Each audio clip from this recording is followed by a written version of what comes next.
আদায় করে বলি আলহামদুলিল্লাহ, মাশাআল্লাহ। এটা শুধু আজকের জন্য না, বরং জীবনের শেষ দিন পর্যন্ত আল্লাহ তাআলার পছন্দের তালিকায় যে আল্লাহ আমাদেরকে নিয়ে আসছেন, এই পছন্দের তালিকায় থেকেই যেন আল্লাহ তাআলা আমাদেরকে এই দুনিয়ার থেকে বিদায় দেন।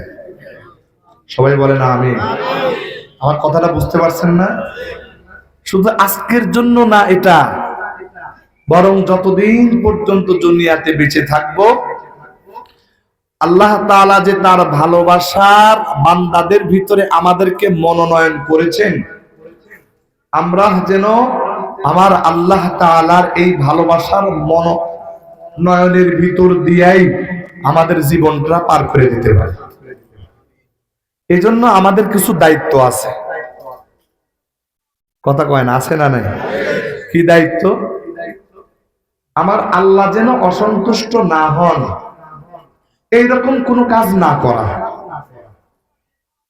বরং যেই কাজে আল্লাহ খুশি হন ওই কাজটাই বেশি বেশি করা দরকার। কথা বুঝে আসছে? তার মানে আল্লাহ সুবহানাহু ওয়া তাআলা আমাকে আপনাকে আল্লাহর বান্দা হিসাবে দুনিয়াতে পাঠাইয়েছেন। এই দুনিয়াতে আল্লাহর বান্দা হিসাবে পাঠাইছেন আমরা যেন বন্দিগি করার সর্বোচ্চ পর্যায়টা আমার আল্লাহ তাআলার সামনে প্রদর্শন করতে পারি। আল্লাহ তৌফিক দান করুন, আমিন। কারণ বান্দা হিসাবে আল্লাহ তাআলার কাছে মর্যাদাবান হওয়ার জন্য এটাই একমাত্র ব্যবস্থা যে মালিকের হুকুম মতো গোলামের জীবন চালানো। মালিকের হুকুম মতো জীবন মানে গোলামের জীবনটা চালানো, এটাই হলো বান্দার জন্য মূল কাজ। কিন্তু দুর্ভাগ্য, আজকে এই মূল কাজ বাদ দিয়া আমরা সাইড কাজে ব্যস্ত হয়ে আছি। কথা ঠিক বললাম কিনা? আমার কথাগুলো আপনারা বুঝতেছেন? না বোঝার কোনো কারণই নেই। কারণ মানচিত্রগত দিক থেকে আপনারা যেমন বাংলাদেশে, আমিও বাংলাদেশের। আপনারা যেই ভাষায় কথা বলেন বাংলা ভাষায়, আমিও বাংলা ভাষায় কথা বলি। অতএব হয়তোবা আঞ্চলিকতার ক্ষেত্রে কিছুটা বেশ কম হতে পারে, কিন্তু বাংলাদেশের মানুষ বাংলা ভাষা বুঝবে, এটাই স্বাভাবিক। আপনাদের কোনো অসুবিধা আছে? আপনাদের মনে কোনো কষ্ট আছে? কোনো রাগ আছে? কোনো গুসা আছে? আপনারা একটু হাসি হাসি মুখ নিয়ে বসেন। কারণ নতুন কোনো এলাকায় আসলে আমার ভয় লাগে যে আমার কথা শুনে কি রাগ করতেছে নাকি আমার কথা শুনে খুশি হইতেছে। যদি খুশি হয় তাহলে একটু হাসি হাসি মুখ রাখবে, আর যদি রাগান্বিত হয় তাহলে একটু গুসা গুসা রাগ দেখা যাবে। আপনারা কি আমার প্রতি গুসা আছেন? সবাই খুশি আছেন? আলহামদুলিল্লাহ। আল্লাহ কবুল করুন, সকলে বলেন আমিন।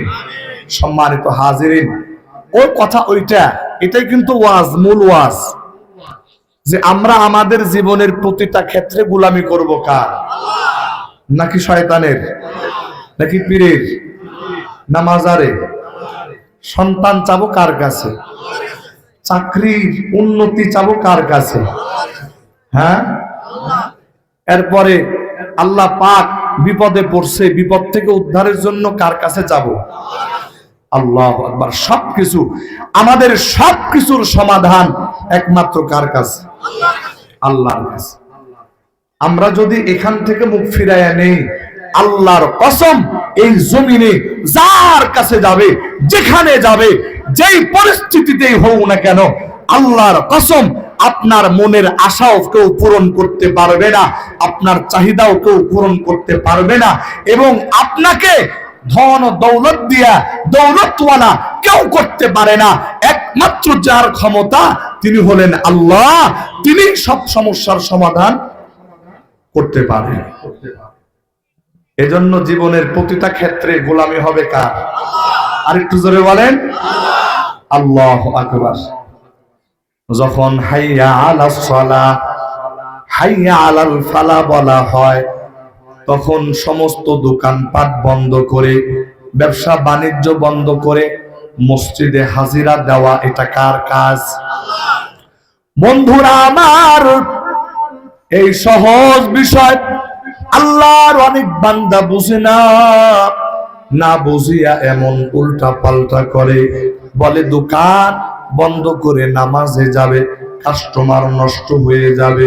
পরে বন্ধু, একটা স্পষ্ট কথা ভালো করে জেনে রাখবেন, আপনি সকালবেলা দোকান খুলবেন, দোকান খোলার পরে আপনার দোকানে কাস্টমার আসবে।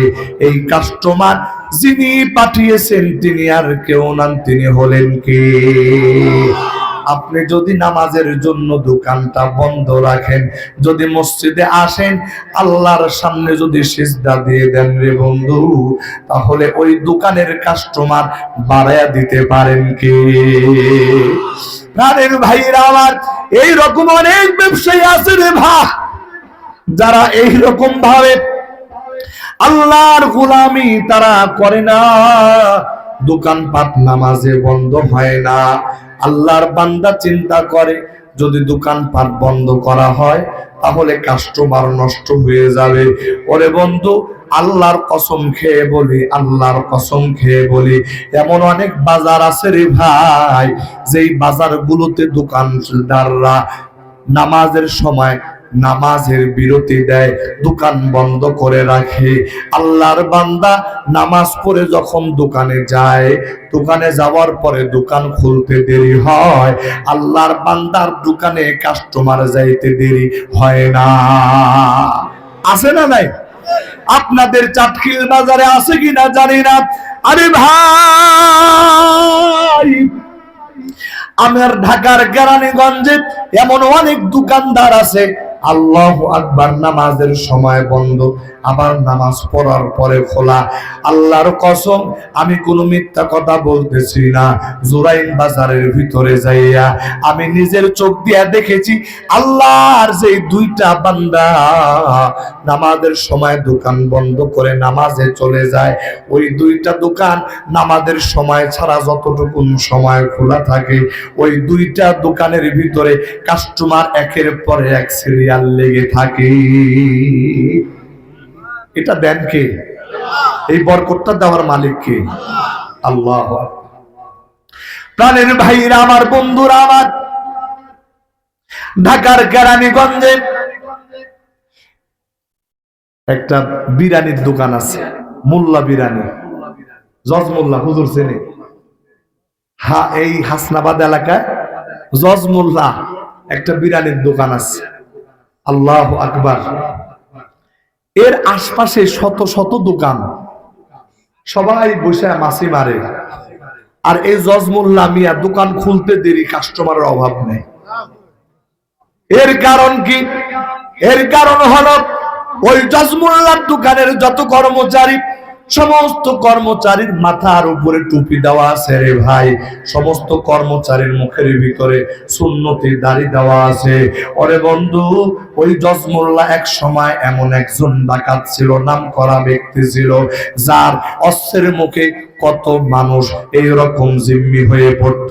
ওরে আল্লাহর বান্দা, এই আল্লাহর বান্দা যখন এইরকম ভাবে দিলের বুঝ চলে আসছে, নিজের মুখের মধ্যে এইরকম দাড়ি বড় হয়েছে, মাথার ভিতরে টুপি চলে আসছে, গায়ের ভিতরে সুন্নতি লিবাস, আমার বাড়ির ভাইরা, আমার বন্ধুরা, ওই জজ এমন একজন আল্লাহর বান্দা, তিনি তার হোটেলের 2 তলায় নামাজের জন্য একটা জায়গা করেছে। তার নামাজের জায়গার ভিতরে তার যত দোকানের কর্মচারী আছে রে ভাই, দোকানের যত মেসিয়ার আছে, তারা পালা করে করে জোহরের নামাজ তারা পড়বে, আবার আসরের নামাজের সময় হলে আসরের নামাজ পড়া বাধ্যতামূলক, মাগরিবের নামাজের সময় হলে আবার মাগরিবের নামাজ পড়া বাধ্যতামূলক, ঈশার নামাজের সময় হলে ঈশার নামাজ পড়াটা বাধ্যতামূলক।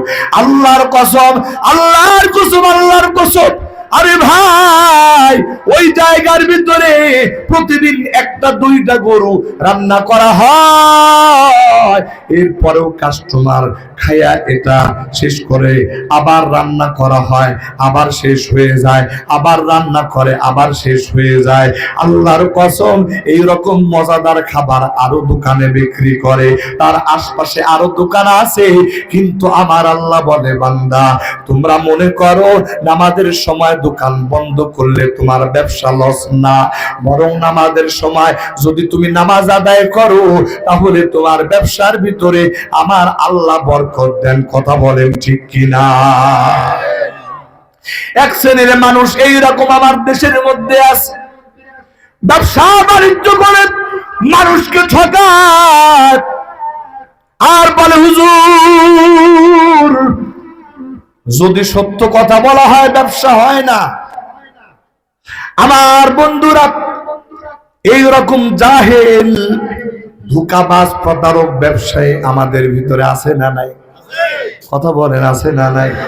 কিন্তু বাস্তব কথা হলো এটা, আমার জীবনে আমি এমন ন্যায়পরায়ণ সত্যবাদী ব্যবসায়ী দেখেছি যাদের দোকানে মানুষ একেবারে মৌমাছির মতো ভিড় লেগে থাকে। তাহলে প্রমাণ কি হলো? আসলে সত্য কথা যদি কেউ বলে তাহলে এটারও মর্যাদা রাখেন কি? যদি আল্লাহর হুকুম মেনে আপনি কোনো হালাল তরিকার ব্যবসা করেন তাহলে ওই ব্যবসায় বরকত দিতে পারেন কি? আজকে এক শ্রেণীর মানুষ এইরকম দেখা যায়, এক শ্রেণীর মানুষ এইরকম দেখা যায়, অনেক দিন মজুর, এত খাটাখাটনি করে কিন্তু জীবনের কোনো আয় উন্নতি হয় না। দেখবেন এক শ্রেণীর লেবার আছে, ওই 10 বছর আগেও সে লেবারি করে খাইতো, এখনো সে লেবারি করে চলে। 10 বছর আগেও নৌকা চালায় খাইতো, এখনো নৌকা চালায় খায়। 10 বছর আগেও ভ্যান চালায় খাইতো, এখনো ভ্যান চালায় খায়। জীবনে কোনো উন্নতি নেই। আল্লাহর বান্দা এত কষ্ট করে, নামাজও পড়ে না।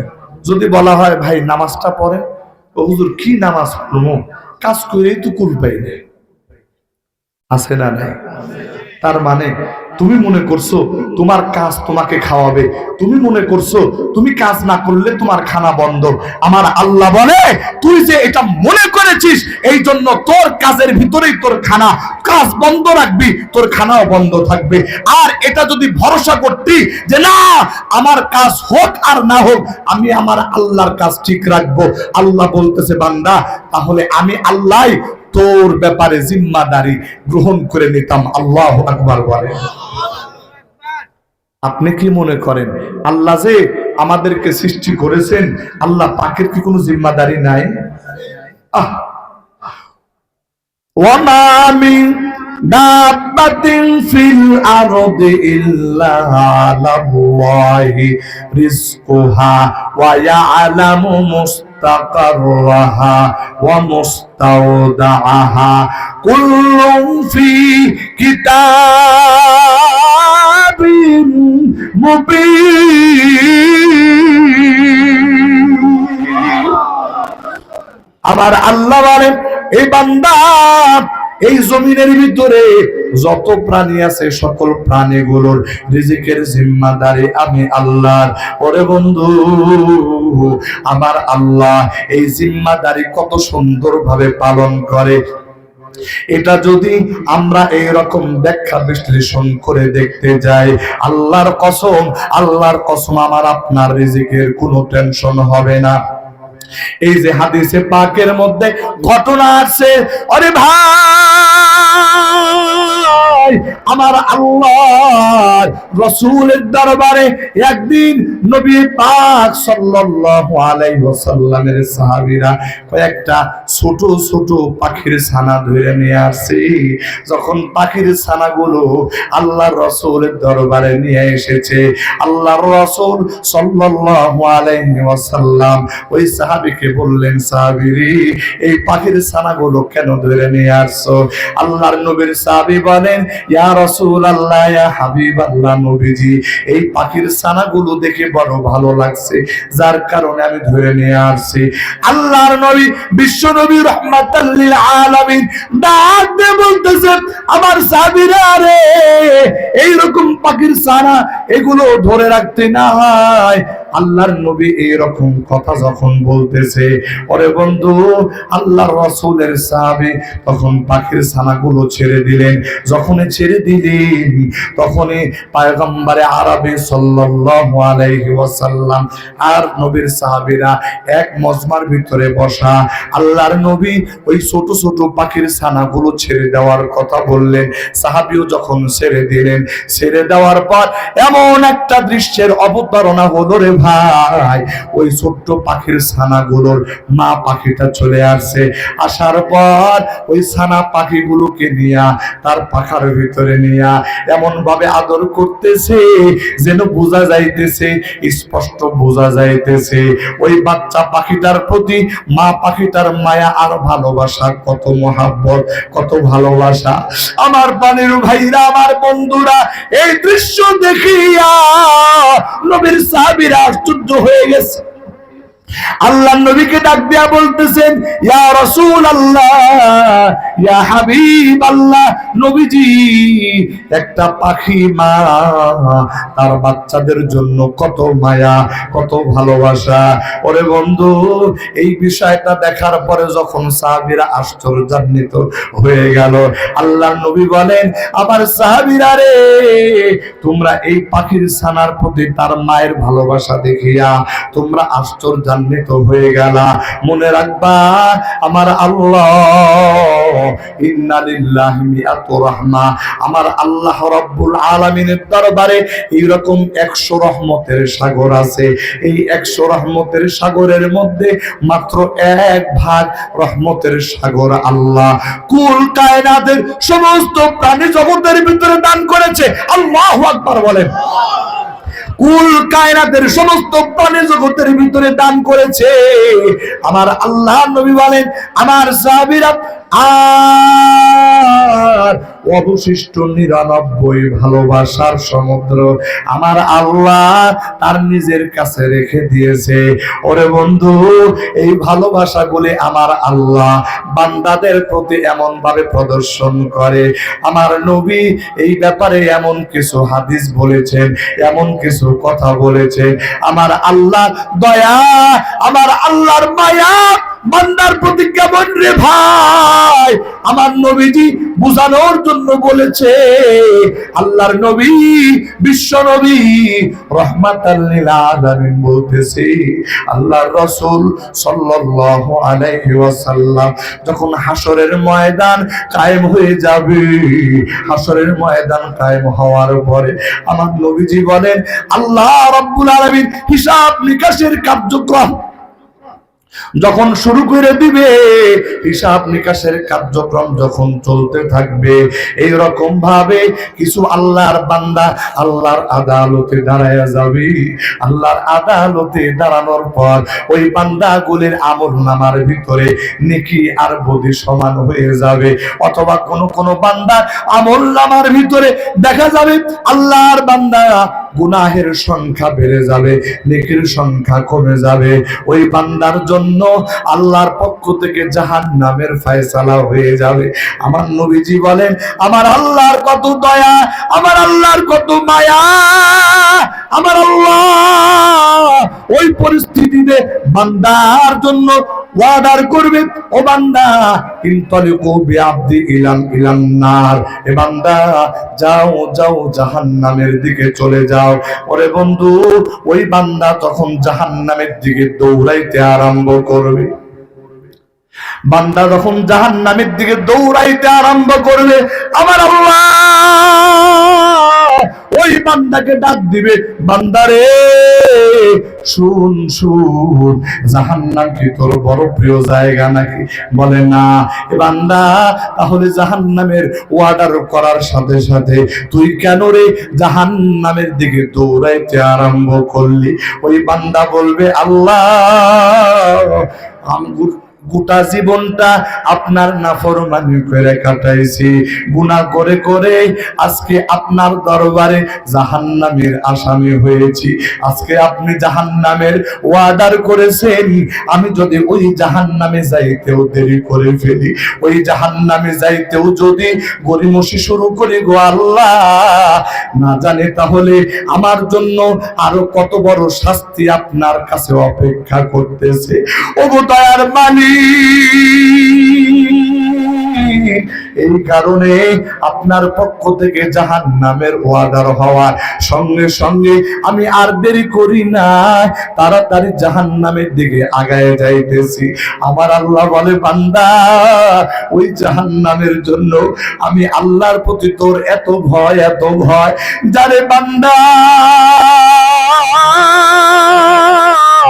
আমি আল্লাহর প্রতি তোর যখন এত ভয়, যা যা, আমি আল্লাহ আর তোর জাহান্নামের আগুনে পোড়াবো না। যা বান্দা, আমি আল্লাহ তোর জন্য জান্নাতের ফয়সালা করে দিলাম। একটু আওয়াজ দিয়া জোরে জোরে বলেন সুবহানাল্লাহ। আমার আল্লাহর কত দয়া, আমার আল্লাহর কত মায়া। আরে অথচ এই জমিনের ভিতরে আমার আল্লাহর এত মায়া, এত দয়া থাকার পরেও আজকে বান্দা আল্লাহ মুখী না, বরং আল্লাহ তাআলার নাফরমানি করে করেই আল্লাহর গুসা নিয়ে আমরা এই দুনিয়ার জমিনে চলতেছি। আওয়াজ দিয়ে বলেন কথা ঠিক কিনা? আমার প্রাণের ভাইয়েরা, আমার বন্ধুরা, এটা হলো আমার রাসূল বলেছেন, একটা কথা বলেছেন আল্লাহর রাসূল। এইরকম অসংখ্য নজির আছে, যেই নজিরের মধ্যে আমার আল্লাহ বান্দার প্রতি কত দয়া করেছেন। আল্লাহু আকবার। আল্লাহ পাকের দরবারে এইরকম আরেকজন বান্দা আসবে যার ফয়সালা জাহান্নাম হয়ে যাবে। জাহান্নাম হওয়ার পরে ওই বান্দা জাহান্নামের দিকে রওনা দেবে, কিন্তু যাবে যে একেবারে গতি স্লো, মানে এক কদম সামনে দিবে, আবার পিছনের দিকে তাকাবে, আবার এক কদম সামনে, আবার পিছনের দিকে তাকাবে। এইরকম ভাবে আস্তে আস্তে জাহান্নামের দিকে আগাইতে থাকবে। আমার আল্লাহ কুদরতের নজর এই বিষয়টাও এড়াবে না। আমার আল্লাহ এটাও দেখবে, তখন দামদারে ডাকবে, এই শোনে দিকে, কি ব্যাপার, তোরে না জাহান্নামে যাইতে কইলাম? জি আল্লাহ, জাহান্নামে যাইতেছো, এক কদম সামনে দাও, আবার পিছনের দিকে তাকাও, আবার এক কদম সামনে, আবার পিছনের দিকে তাকাও, ব্যাপারটা কি? ওই বান্দা ডাক দিয়া বলবে, ওগো আল্লাহ, আমি তো দুনিয়াতে শুনেছিলাম আপনি নাকি গুনাহগার বান্দাদের জন্য সব থেকে বড় দয়ার জায়গা। আল্লাহ, আজকে গুনাহের কারণে আমি জাহান্নামী হইতেছি। আমার জাহান্নামে যাওয়ার ওয়াদার যখন নিশ্চিত হয়ে গেছে, আমি তখন জাহান্নামের দিকে যাই, একটা কদম সামনের দিকে আগাই, আর বারবার পিছনের দিকে ফিরে তাকাই। শুধু মনের ভিতরে জাগে, আমার আল্লাহর যদি একটু মায়া হয়, আমার আল্লাহর যদি একটু দয়া হয়। ওগো আল্লাহ, এই মায়া আর দয়ার কারণে আমি এক কদম সামনে দেই, আবার পিছনের দিকে ফিরে তাকাই। আমার বাড়ির ভাইরা, আমার বন্ধুরা, ওই আল্লাহর বান্দা বলতেছে, আল্লাহ, আমি তো জাহান্নামের আসামি হয়ে গেছি, কিন্তু এরপরেও আপনার মায়া আর দয়ার প্রতি আমার আশা কমে না। ওরে বন্ধু, আমার আল্লাহ বলে, বান্দা, আমি আল্লাহর দয়ার প্রতি তোর যখন এত ভরসা, আমি আল্লাহর দয়ার প্রতি তোর যখন এত আশা আর বিশ্বাস রে বান্দা, তাহলে আমি আল্লাহ আমার রহমান আর রহিম নাম যেটা আমি আল্লাহ ধারণ করেছি, এই নামগুলির শানের সাথে এই কথাটা যায় না। তুই বান্দা আমি আল্লাহর রহমতের প্রতি ভরসা করলি, আর আমি আল্লাহ তোরে জাহান্নামের ভিতরে পাঠাবো না রে বান্দা, এটা তো হয় না। যা যা, আমি আল্লাহ তোরে মাফ করে দিয়া জান্নাতের মেহমান বানায়া দিলাম। একটু আওয়াজ দিয়া জোরে জোরে বলেন সুবহানাল্লাহ। আল্লাহু আকবার। আল্লাহু আকবার। প্রাণের ভাইরা আমার, বন্ধুরা আমার, এইরকম ভাবে আমার আল্লাহ পরকালীন জীবনে বান্দার প্রতি এমন দয়া প্রদর্শন করবে রে ভাই। আমার আল্লাহ বলতেছে, বান্দা আমি আল্লাহর এত মায়া, এত দয়া, যে 99 ভাগ ভালোবাসার সাগর আমি আল্লাহ আমার কাছে রেখে দিয়েছি, আর 1 ভাগ ভালোবাসা গোটা দুনিয়ার সমস্ত প্রাণী জগতের ভিতরে দান করেছি। ওরে বন্ধু, একটু খেয়াল করে দেখবেন, এই দুনিয়াতে সব থেকে হিংস্র প্রাণী যেটা, এই হিংস্র প্রাণীটার ভিতরেও দয়া আছে তার সন্তানের প্রতি। একটু আওয়াজ দেয়া কথা বলেন ঠিক কিনা? আমার ভাইরা, এই যে আমার মা, আমার বাবা, আপনার মা, আপনার বাবা, আপনাদের প্রতি কেমন ভালোবাসা, কেমন মায়া মমতা প্রদর্শন করেছে।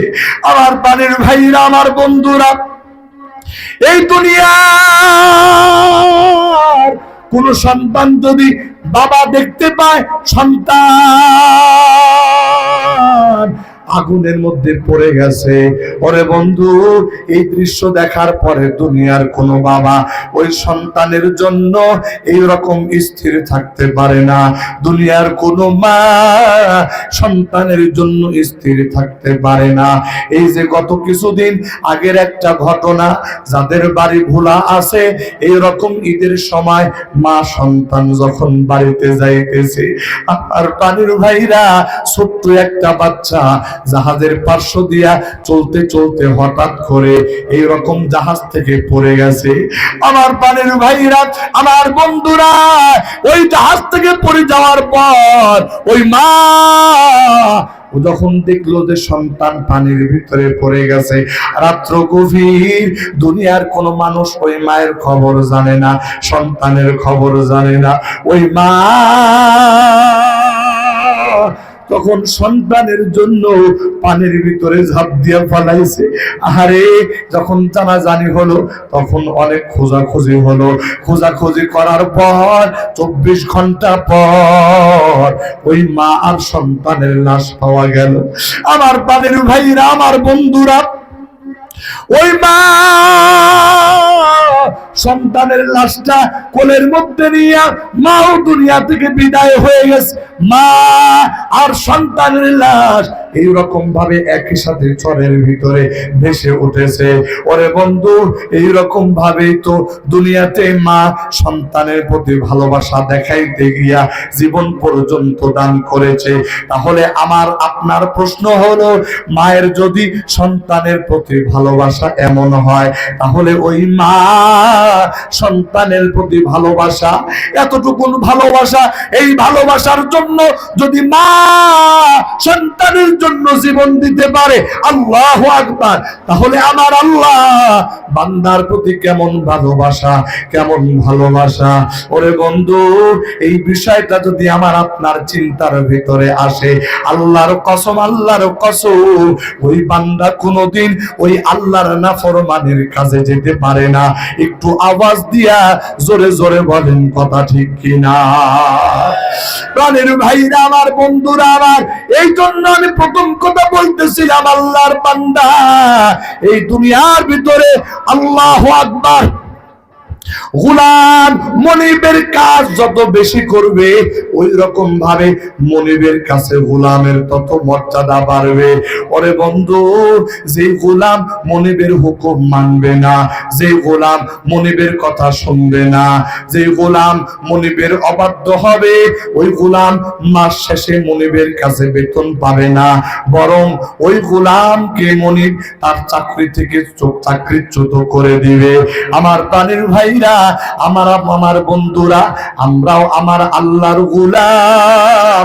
আমরা যদি আমার মালিকের কাজ ঠিক মতো না করি, তাহলে মালিকের দরবারে প্রিয় হব না। আমার বন্ধুরা, এই বিষয়টা বোঝানোর জন্য ছোট্ট একটা এক্সাম্পল দিব রে ভাই। এই কথাটাই আমি আপনাদেরকে বুঝাইতে এসেছি রে বন্ধু। আমি আজ আপনাদের মাঝে এসেছি, জীবনে আর কোনোদিন সাক্ষাৎ হবে কিনা জানি না। আমি আমার দিল ভাঙ্গা নিয়া, আমার শরীর স্বাস্থ্যটা খারাপ নিয়া, এই অবস্থার ভিতরে আমি অল্প কিছু সময় আমার দিলের দরদ নিয়া কিছু কথা বুঝাইতে চাই। আল্লাহর বান্দা একটু মহাব্বত নিয়া কথাগুলো শুনে যান। ওগো আল্লাহর বান্দা, আমরা আল্লাহ তাআলার কাছে প্রিয় কেমন করে হব? এই দুনিয়ার একজন বাদশাহ ছিলেন, তার নাম ছিল বাদশাহ সুলতান মাহমুদ গজনবী রহমাতুল্লাহি আলাইহি। ওই সুলতান মাহমুদ গজনবী রহমাতুল্লাহি আলাইহি, তার দরবারে একজন চাকর ছিল, তার নাম ছিল আয়াজ। এই গোলাম আয়াজকে বাদশা বড় পছন্দ করতেন, বড় মহাব্বত করতেন। ওরে বন্ধু, এই গোলাম আয়াজ বাদশা যখন রাজদরবারে কোন গুরুত্বপূর্ণ মিটিং এর মধ্যে বসে যাইতো, ওই সময় বাদশা সব থেকে বেশি যার কথার গুরুত্ব দিত সে আর কেউ নয়, সে ছিল বাদশার গোলাম ওই আয়াজ। ওই আয়াজের কথাই বাদশার কাছে সব থেকে বেশি দামি মনে হইত। আমার প্রাণের ভাইরা, আমার বন্ধুরা, ওই গোলাম আয়াজ যার কথার এত মর্যাদা ছিল বাদশার কাছে রে ভাই, ওই বাদশা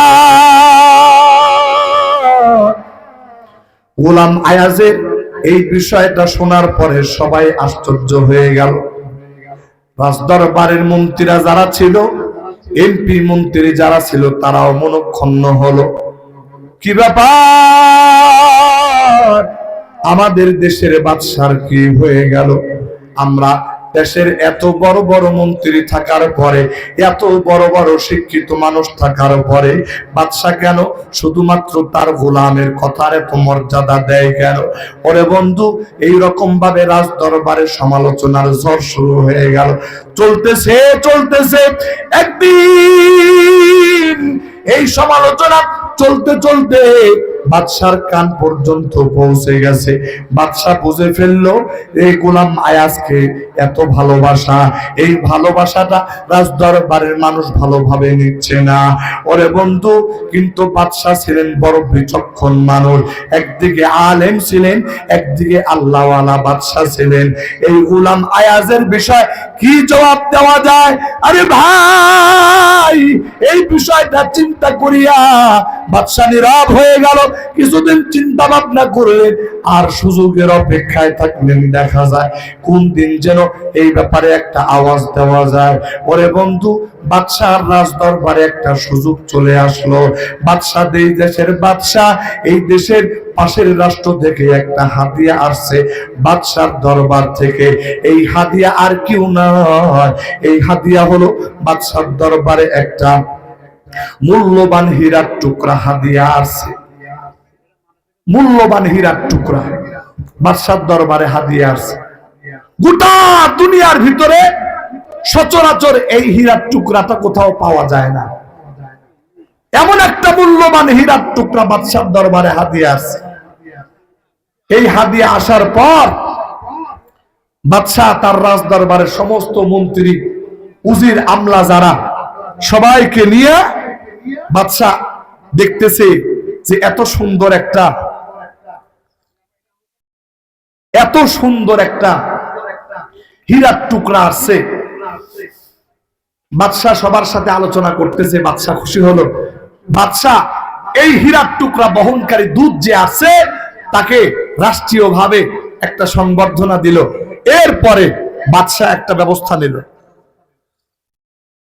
বাদশাহ চিন্তা করলেন, আমার গোলাম আয়াজের ব্যাপারে আমার রাজ দরবারে একটা সমালোচনা চলতেছে, এখন সুযোগ আসছে এই সমালোচনাটা বন্ধ করার।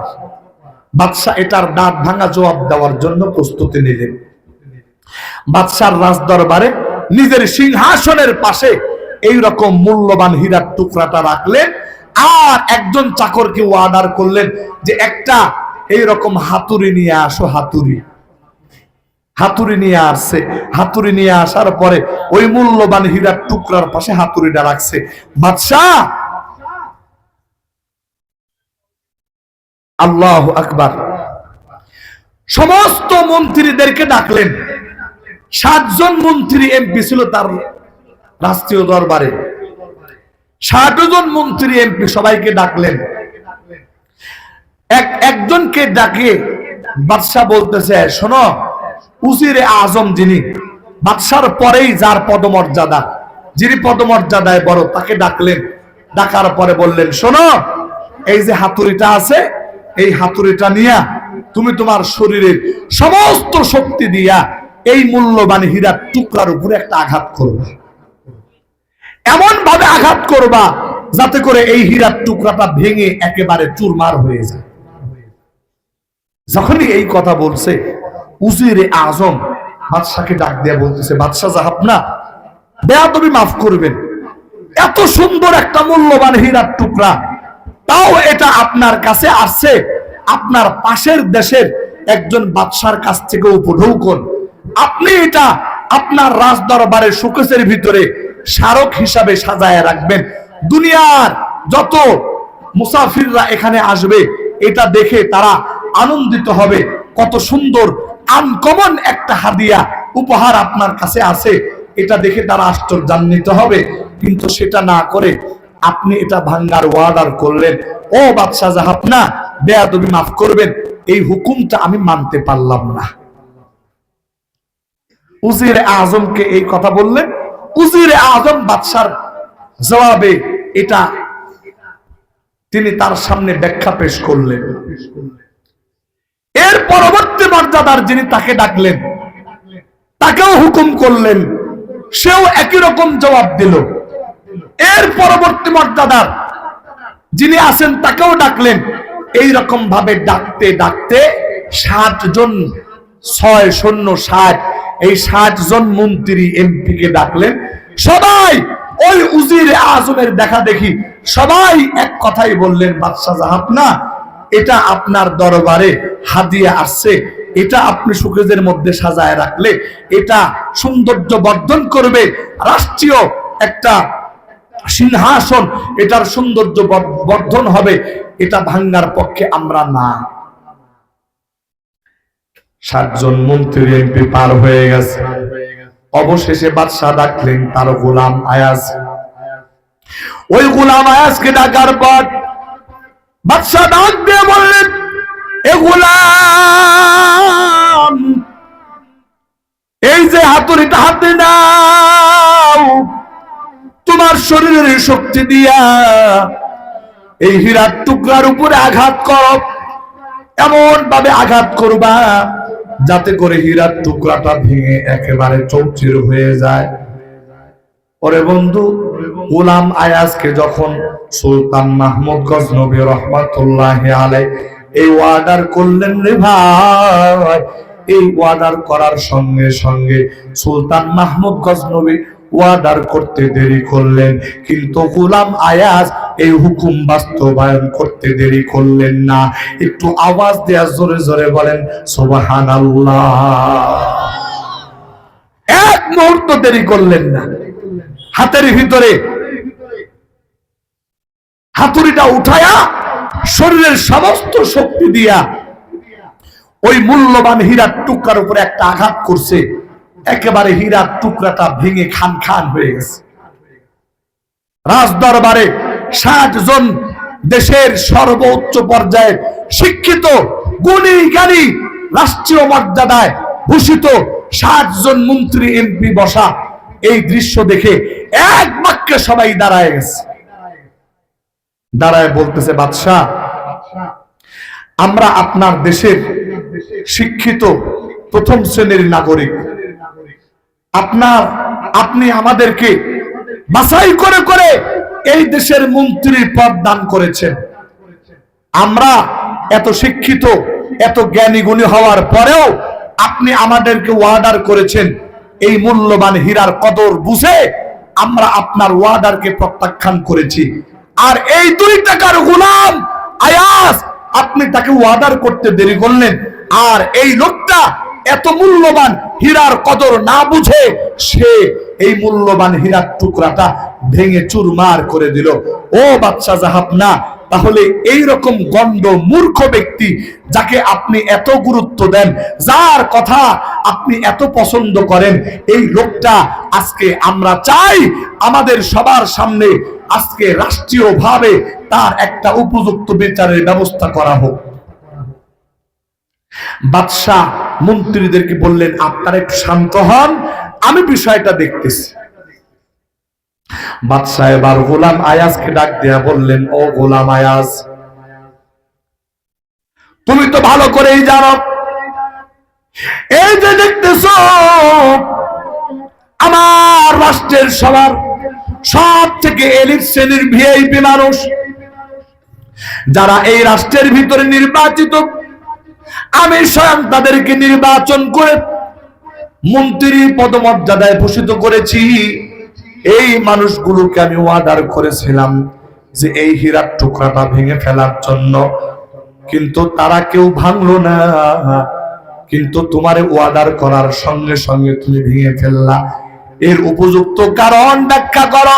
খবরদার, এর উপযুক্ত কারণ যদি ব্যাখ্যা করতে না পারো রে, তাহলে আজ তোমার বিরুদ্ধে কঠিন শাস্তির আইন জারি হয়ে যাবে। আমার বন্ধুরা, এবার সুলতান মাহমুদ গজনবীর খাদেম ওই গোলাম আয়াজ দিলটা নরম করে দিয়া চোখের পানি ফালায় দিয়া বাদশাকে ডাক দিয়া বলে, গো বাদশাহ, আমাকে যেই শাস্তি দিবেন ওই শাস্তি আমি মাথা পেতে নিতে রাজি আছি। বাদশাহ বলে, ঠিক আছে, শাস্তি যেটাই হবে, কিন্তু তার আগে তুমি ব্যাখ্যা দাও, কেউ ভাঙলো না, তুমি কেন ভাঙলা? এবার ওই গোলাম আয়াজ ডাক দিয়া বলে, বাদশাহ গো, আসলে আমার মূল পরিচয় হলো আপনি আমার মনিব আর আমি আপনার গোলাম। আমার মূল পরিচয় আপনি আমার মনিব আর আমি আপনার গোলাম। এই দুনিয়াতে গোলামের কাজ হলো মনিব যখন যে অবস্থায় যেই রকম নির্দেশ দিবে ওই রকম নির্দেশ পালন করায়, এটা হলো গোলামের কাজ, এটা হলো গোলামের দায়িত্ব। ওগো বাদশা, এই যে মূল্যবান হীরার টুকরার কথা বলেছেন, এই মূল্যবান হীরার টুকরা এটা আমিও জানি। এই পৃথিবীতে এটা বিরল প্রজাতির একটা হীরার টুকরা। এই হীরার টুকরা সাধারণত খুব বেশি একটা পাওয়া যায় না। কিন্তু আমি চিন্তা করলাম, আমি তো গোলাম, আপনি আমার মনিব, অতএব গোলামের কাছে এই মূল্যবান হীরার টুকরার থেকেও গোলামের কাছে তার মনিবের হুকুমটা বড়। এই কথা চিন্তা করিয়া আপনি যখন ওয়াদার করেছেন, ওয়াদার করতে দেরি করেছেন, আমি আর ওই হুকুম পালন করতে এক মুহূর্ত দেরি করি না। আল্লাহু আকবার বল। আল্লাহ। প্রাণের ভাইরা আমার, বন্ধুরা আমার, ওই মুহূর্তে সুলতান মাহমুদ গজনবী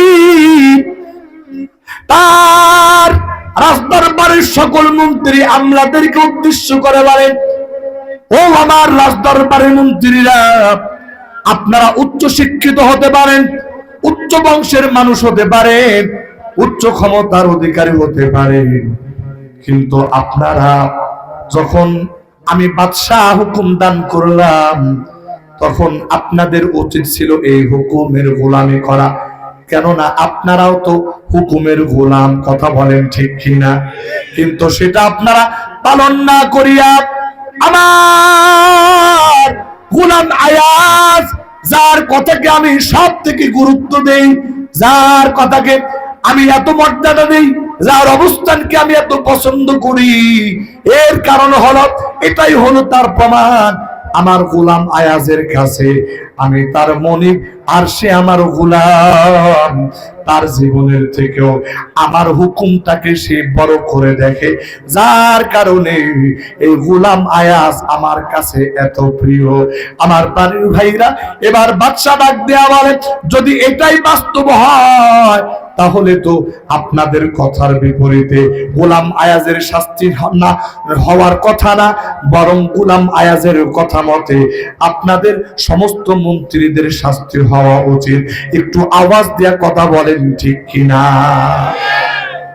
প্রাণের ভাইরা আমার, বন্ধুরা আমার, এই দুনিয়ার জীবনে আমি আর আপনি যত বড় শিক্ষিত হই না কেন ভাই, যত বড় ক্ষমতার মালিক হই না কেন, কিন্তু একটা কথা স্মরণ রাখা দরকার, আমার আপনার মূল পরিচয় হলো আমি আর আপনি আল্লাহর বান্দা।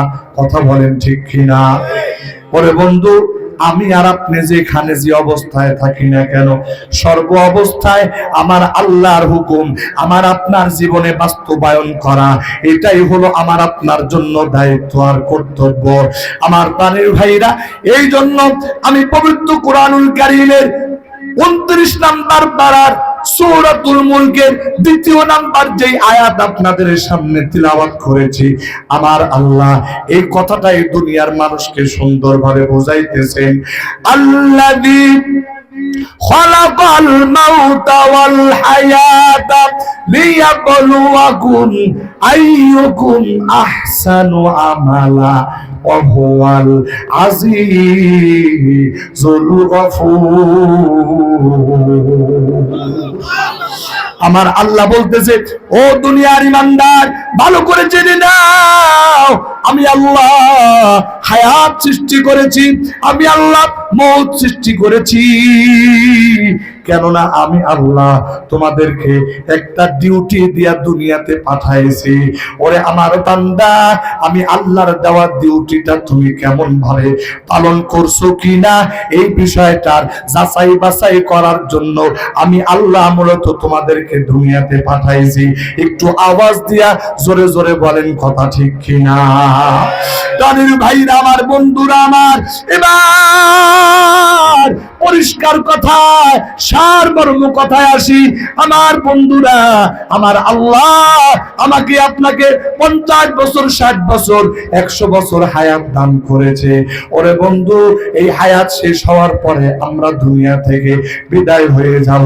এরপরে আমার আল্লাহ বলে, এ বান্দা, আমি আল্লাহর আদালতে কিবরিয়াতে তোমাদেরকে আবার দাঁড় করাবো। কেন রে বান্দা?